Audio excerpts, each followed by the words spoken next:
Hello mga ka-showbiz! Welcome back to my channel. Sinagot na ng ex-boyfriend ni Kim Chiu na si Sian Lim ang patutsada sa kanya ni OG Diaz tungkol sa stake na issue na kung saan na nagkahiwalay daw di umano doon nagsimula ang lahat. Bakit nagkahiwalay na ang dating mag-jowa Kim Chiu at Sian Lim?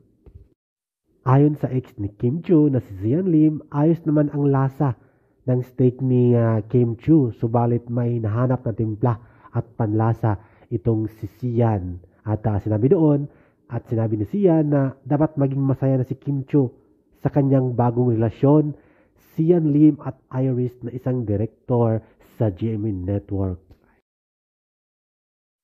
Ayon sa binata na si Sian Lim, na fall out lang di umano siya kay Kim Chiu, na fall out of love. Ano bang ibig sabihin ng fall out of love?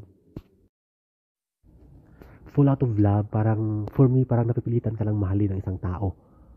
If I'm not mistaken, please comment down below at mag-research tayo about sa sinasabi na Sian Lim na fall out of love. Kaya narito ang ating nakitang meaning ng fall out of love. Parang karugtong o related lamang ang salitang fall out sa ghosting. Diba? Parang mayroong coldness na nangyayari sa inyong dalawa pag hindi kayo magkita palagi dahil busy sa trabaho, tapos biglang boom, nagkita kayo, parang may coldness na, parang andoon ang kasunod ang ghosting. Grabe no, hindi niya type o hindi na gusto ang panlasa o timpla ni Kim Chiu sa paggawa ng steak. O diba, talagang masasabi mo nga, naghanap ka ng ibang tao na magpupuna sa'yo kung ano yung gusto mong panlasa sa pagkain.